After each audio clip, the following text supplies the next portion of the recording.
दौरा करने के कारण मेरी आवाज़ आप लोगों तक साफ साफ सुनाई ना दे, इसके लिए मैं आप लोगों को क्षमा चाहता हूँ। इस देश के निर्माणकर्ता बहुजन समाज में समय समय पर जन्मे उन सभी संतों, गुरुओं और महापुरुषों के चरणों में नमन करते हुए बहुजन समाज के सभी संतों, गुरुओं और महापुरुषों के द्वारा देखा गया सपना को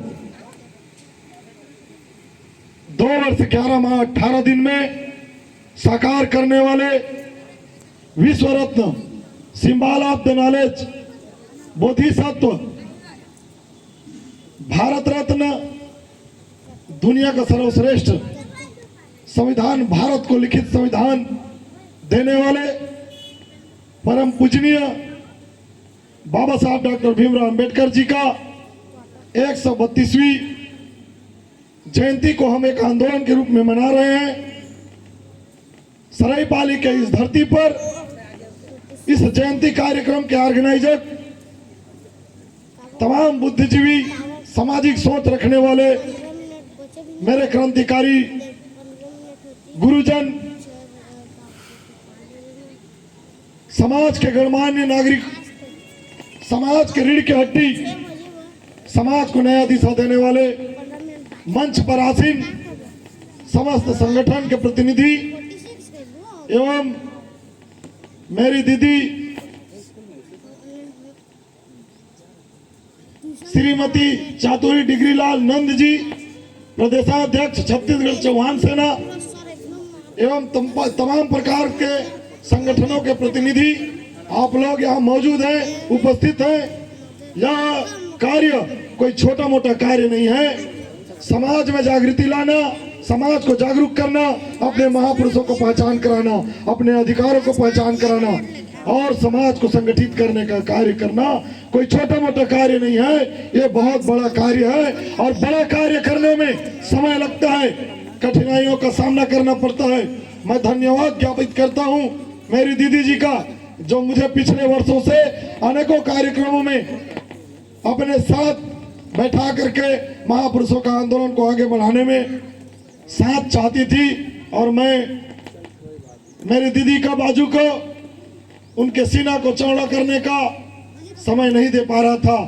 मैं इस ऑर्गेनाइजर कमेटी के साथ मेरी दीदी जी को मैं क्षमा प्रार्थी हूँ कि आपके इस बुलावे पर इतने दिनों तक मैं नहीं आया, लेकिन भारत देश हमारा है और भारत देश में यदि आपातकाल भी घोषित कर देता है, आपातकाल भी घोषित कर देता है, तो इस राजकुमार जांगड़े को, चाहे वो मोहन भागवत हो, चाहे वो राहुल गांधी हो, चाहे वो इस देश का अभी बना हुक्मरान नरेंद्र मोदी हो, चाहे कोई भी हो, मुझे मेरे बाप का जन्म जयंती मनाने से पूरे देश के, भारतवर्ष के किसी भी जगह पर आपातकाल लगा दे, धारा 44 क्या जितने भी धारा है सभी धारा को लगा दे, ये राजकुमार जांगड़े वहां जा करके अपने बाप का जयंती को मनाने से राजकुमार जांगड़े को इस देश का कोई तानाशाह, कोई हिटलर सा, किसी माई का लाल नहीं रोक सकता।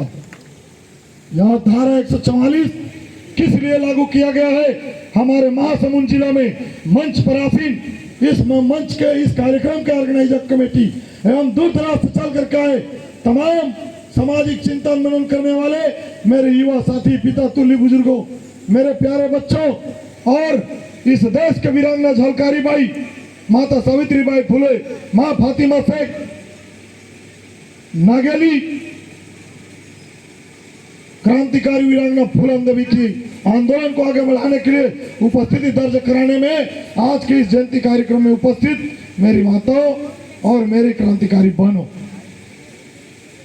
यह आपातकाल धारा 144 महासमुंद जिला में इसलिए लगाया गया है क्योंकि भीम आर्मी का एक प्रदेश अध्यक्ष राजकुमार जांगड़े 9 तारीख को आह्वान कर दिया है कि जो 50 वर्ष से महासमुंद जिला के अंदर बाबा साहब के नाम से संचालित स्कूल, उस स्कूल को स्वामी आत्मानंद कर दिया गया है। लेकिन बाबा साहब का सैनिक या राजकुमार जांगड़े इसी माह का 18 तारीख को महासमुंद जिले का कलेक्ट्रेट घेराव करने का आह्वान किया है और उस कलेक्टर घेराव करने का आह्वान पर धारा 144 लगाया गया है। वो धारा 144 क्या 145, 46 जितने भी धारा लगाना चाहते हैं, ये यहाँ तक कि जितने भी फोर्स लगाना चाहते हैं महासमुंद को बंद करने का, यहाँ आने वाले लोगों का, क्रांतिकारी लोगों को रोकने का, वो लगा ले, जितना ताकत जितना शक्ति है लगा ले। लेकिन बाबा साहब के सम्मान में 18 तारीख का आंदोलन महासमुंद जिले के अंदर होकर के रहेगा। चाहे मुझे मेरे महापुरुषों का सम्मान करते हुए जेल या सूली पर चढ़ना पड़ा, तो हंसते हंसते राजकुमार जांगड़े उस सूली को कबूल करेंगे। लेकिन जिन महापुरुषों के बदौलत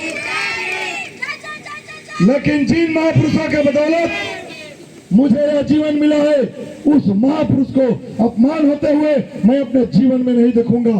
क्योंकि दुनिया के सारे जुल्म सह करके मेरे बाबा साहब डॉक्टर भीमराव अम्बेडकर जी ने समानता का रास्ता बताया। साथियों, समरसता का नहीं।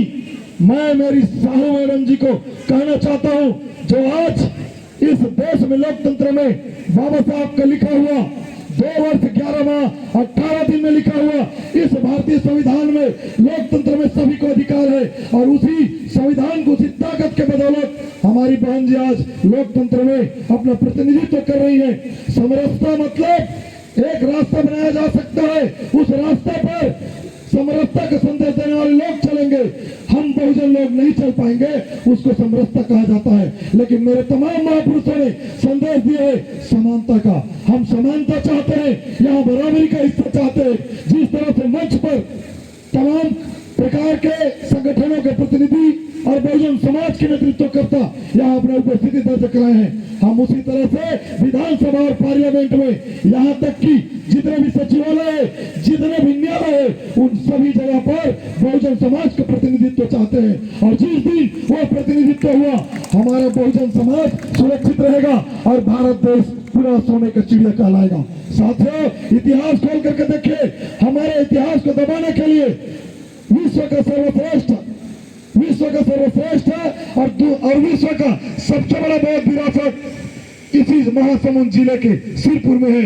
आप जाकर के देखो, नालंदा विश्वविद्यालय से बड़ा विश्वविद्यालय, जहाँ पे 10,000 स्टूडेंट को एक साथ शिक्षा दीक्षा देने का काम किया जाता था, उसको सामंतवादियों ने, जातिवादियों ने दफना दिया गया था, दफन कर दिया गया था। हमारे इतिहास को सदियों से दफनाया गया है। साथियों, इसी तारीख में हमारे सिरपुर को दफनाया गया था। मुझे शंका है, सिरपुर आते आते मैं देखा हूँ, एक इधर लेफ्ट साइड में एक टीला पड़ता है, सरसियों से आप आओगे तो उसका भी यदि खनन किया जाए तो हमारे पूर्वजों का कुछ न कुछ विरासत निकलेगा, ऐसा मुझको आभास हुआ है। मैं कोई भी प्रकार का लीडर नहीं हूं, मैं सामाजिक कार्य करता हूं। बाबा साहब को पढ़ा हूं, बुद्ध को पढ़ा हूं, संत रविदास जी को, संत कबीर को, बाबा गुरु घासीदास जी को, महात्मा ज्योतिबा फुले, संत गाड़गे बाबा, नारायण गुरु, पेरियार रामास्वामी नायकर, बिहार जंगलों में रहकर क्रांति का पैगाम देने वाले शहीद बिरसा मुंडा जी को पढ़ा हूं, झलकारी बाई जी को पढ़ा हूं, नानक चंद्र रत्तू को पढ़ा हूं, दीना बाना को पढ़ा हूं, फूलन देवी को पढ़ा हूं, नागेली को पढ़ा हूं, फातिमा शेख को पढ़ा हूं, जिसने इस देश में प्रथम स्कूल खोलने के लिए जमीन दिया था। उनके आंदोलन को आगे बढ़ाने का जिम्मेदारी मैं लिया हूं, और उस आंदोलन को आगे बढ़ाने के लिए आपके बीच में मैं आया हूं। आप साथ दोगे, हम सब मिल करके इस आंदोलन को आगे बढ़ाएंगे। और जब आप पीछे हटोगे तो आज जो मान सम्मान का जिंदगी जी रहे हैं, इसको खत्म करने के लिए हम अपने महापुरुषों को, आंदोलन को आगे बढ़ाने के लिए एक दिन समय निकालते हैं। लेकिन जिस मान सम्मान का जिंदगी हम जी रहे हैं, उसको खत्म करने के लिए दुश्मन 24 घंटा काम कर रहे हैं। समझना पड़ेगा हमें, हमारे लोगों को किस बात पर ताली बजाना है, किस बात पर नहीं बजाना है, इसका भी समझ होना बहुत जरूरी है। क्योंकि हम अपने खुद का बर्बादी की बात करते हैं, वहां पर भी एक साथी के बजाने पर पूरे साथी ताली बजा देते हैं। जैसे कि 6743 जाति में हमें बांटा, और विभिन्न जाति में बटे हुए हम लोग, बहुजन लोग, मैं फलाना, मैं ढकाना कर करके हम आपस में भेद करते रह गए। हमारी बहन अभी बोल रही थी कि ये समाज को संगठित करना बहुत बड़ी बात है। मुझे लगता है आज छत्तीसगढ़ का बेटा, एक किसान का बेटा, एक साग भाजी बेचने वाले का बेटा आज छत्तीसगढ़ में प्रतिनिधित्व कर रहा है। और छत्तीसगढ़ ही नहीं, भारत के तमाम प्रदेशों में राजकुमार जांगड़े का पहचान है। तो वो सामाजिक कार्य के बदौलत है साथियों। और सामाजिक कार्य करते हुए मुझे जो पहचान मिला है, मैं चाहता हूँ, हम आज शुरुआत कर रहे हैं। हमारी दीदी जी दुखी होंगी, मैं खुश हूँ। हमारी दीदी जी दुखी होंगी, मैं खुश हूँ, क्योंकि जिंदा होने का परिचय देते हैं, मुर्दे लोग घर पे आराम करते हैं। और यहाँ पे उपस्थित लोग जिंदा कौन है?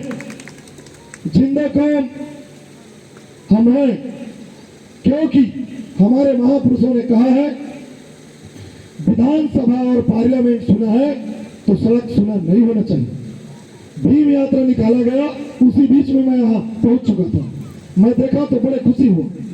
फिर मैं अपने आप को नहीं रोक पाया, मैं तत्काल गया रेस्ट हाउस और वहां पे तैयारी होकर के आया। और मैं स्वयं मनोज भाई से उसका बाइक मांगा। किधर है मनोज भाई? उनका बाइक मांगा और फिर मैं उस भीम यात्रा में शामिल हो गया। तो मान सम्मान प्रतिष्ठित ये चीज नहीं देखते। अपने महापुरुषों का आंदोलन है, हमारा आंदोलन है। हमें जहां भी पता चला हम जाएंगे।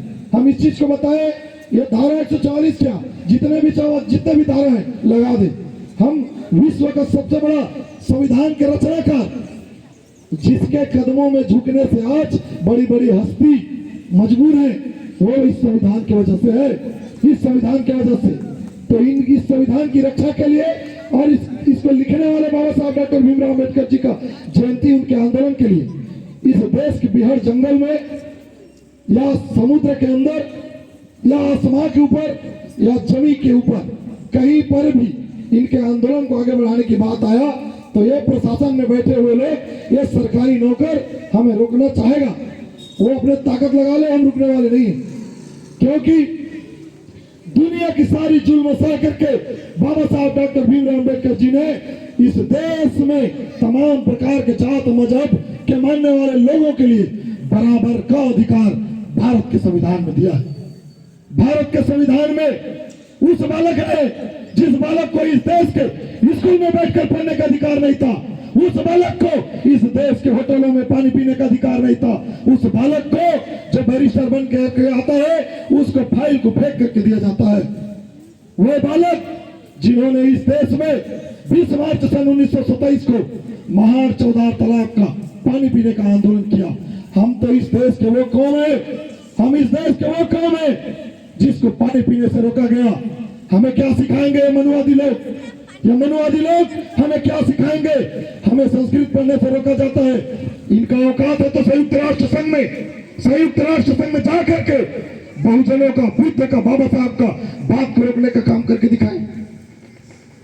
इनकी आकाओं में ताकत है। संयुक्त राष्ट्र संघ में बुद्ध का खंडन करके बताए, भारत के संविधान का खंडन करके बताए। आज भारत के संविधान पे संशोधन करते जा रहे हैं। हमारे अधिकारों को लचीला किया जा रहा है, हमारे कानून को, यहाँ के ठोस कानून को कमजोर किया जा रहा है। समझना पड़ेगा। उस बालक, जिस बालक को स्कूल में धुतकारा जाता था, इस देश में तरह तरह का यातनाएं झेलना पड़ता था, वो बालक जो उस जमाने में उसके घर में बिजली नहीं था, सड़क की स्ट्रीट लाइट के नीचे बैठ करके पढ़ा था। आपको समझना पड़ेगा साथियों, यह जयंती नहीं, यह आंदोलन है, यह आंदोलन है। मैं क्रांतिकारी सलाम करता हूं इस मंच के माध्यम से उस उज्जवल खोसले को, जो छोटा सा बालक कितना अच्छा पैगाम दे रहा है। आने वाला समय में वो मेरा जिम्मेदारी है उसको बड़े मंच में ले जाकर के विशाल समुदाय को उसके माध्यम से दिशा निर्देशित कराने का कार्य करने का मैं ले जाऊंगा, यदि उसके परिजन इजाजत देगा तो। क्योंकि जयंती मनाते मनाते आज 132 वर्ष हो गया। आज बाबा साहब के बारे में हमारे लोगों को